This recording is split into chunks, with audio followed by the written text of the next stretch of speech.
যদা যদা হি ধৰ্মস্য গ্লানি ভবতি ভাৰত অভ্যুত্থানম ধৰ্মস্য তদাত্মানং সৃজাম্যহম।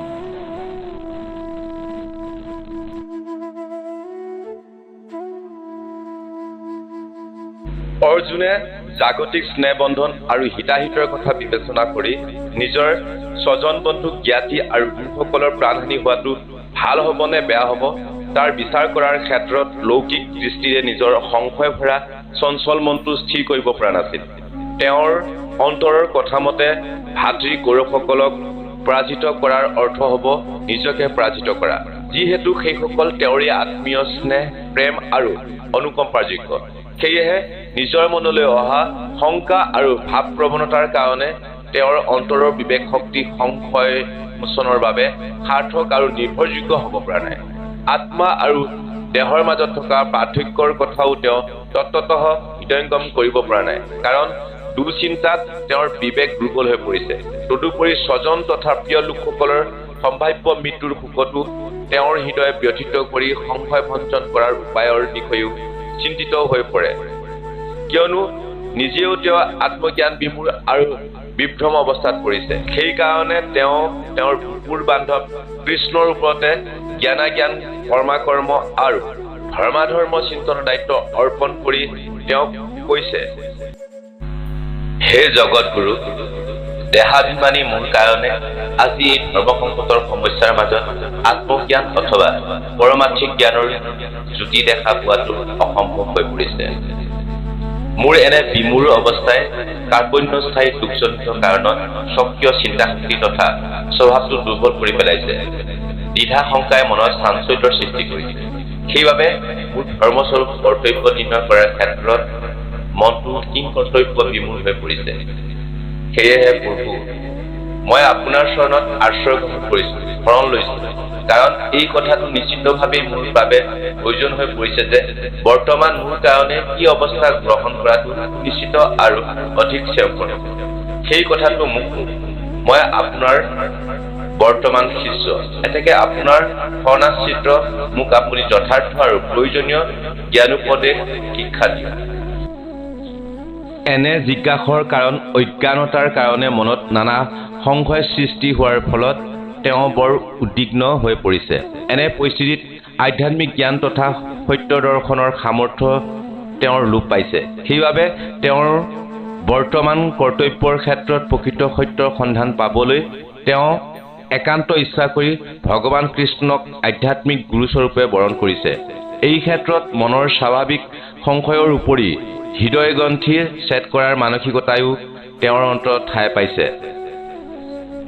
এনেদৰে মানসিক অৱস্থাৰ অৱনতিৰ ফলত অৰ্জুনৰ মনত সৃষ্টি হোৱা শোক অপনয়ন কৰি হৃদয় দৌৰ্বল্যৰ পৰা মুক্ত হ'ব নোৱাৰাৰ কাৰণে তেওঁৰ সেই বিতত অৱস্থাৰ কথা প্ৰকাশ কৰি আধ্যাত্মবাদৰ আশ্ৰয় লোৱাৰ উদ্দেশ্যত কৃষ্ণক ক'লে, শোকত মোৰ ইন্দ্ৰিয়বিলাক শুকাই গৈছে।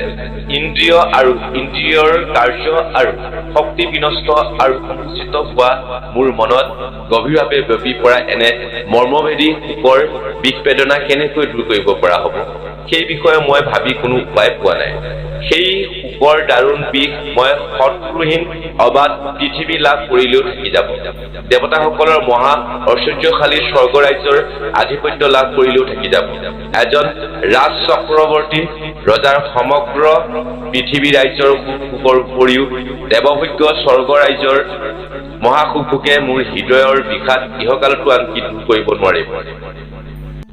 ইয়াৰ পাছত সঞ্জয়ে কৈছিল, এনে চিৰকলীয়া শোকৰ দুচিন্তাত কিং কৰ্তব্য বিমূঢ় হৈ যুদ্ধ নকৰাৰ সিদ্ধান্তত দৃঢ়মত পোষণ কৰি নিদ্ৰাজয় কৰা আৰু শত্ৰুৰ মনত নিজৰ পৰাক্ৰমৰ দ্বাৰা সন্তাপৰ সৃষ্টি কৰা গুড়াকেশ আৰু পৰন্তপ নামেৰে অলংকিত হোৱা অৰ্জুনে ইন্দ্ৰিয়বৰ্গৰ অধিপতি আৰু পালনকৰ্তা আধ্যাত্মজ্ঞানৰ অধীশ্বৰ স্বৰূপ ইন্দ্ৰিয়াতীত ঈশ্বৰ কৃষ্ণক এইদৰে তেওঁৰ মানসিক অৱস্থা আৰু উদ্দেশ্যৰ কথা মুক্তভাৱে প্ৰকাশ কৰি মই আৰু যুদ্ধ নকৰোঁ বুলি কৈ নিস্তব্ধভাৱে মৌন হৈ ৰৈছিল।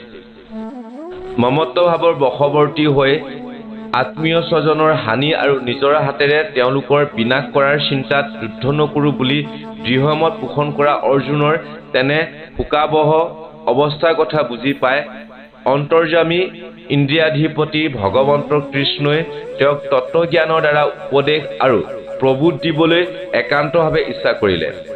এই বিষয়ে ভৰত বংশধৰ ধৃতৰাষ্ট্ৰক সঞ্জয়ে ক'লে।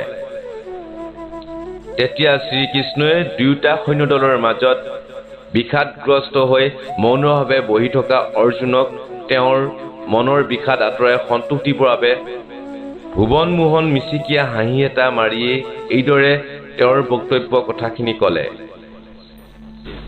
তুমি যিবিলাকৰ বাবে সুখ কৰাৰ অনাৱশ্যক সেইবিলাকৰ কাৰণে তুমি এতিয়া সুখ কৰি আছা। আনহাতে তুমি প্ৰজ্ঞান বিশিষ্ট জ্ঞানমূলক পৰমাৰ্থ বিষয়ক কথাবোৰ কৈছা। কিন্তু তুমি জনা নাই যে যিসকলে মৃতসকলৰ বাবে সুখ নকৰে, জীৱিতসকলৰ কাৰণেও সুখ নকৰে, সেইসকল পণ্ডিত। অৰ্থাৎ মৃত অথবা জীৱিত কোনো লোকৰ বাবে পণ্ডিতসকলে সুখ নকৰে।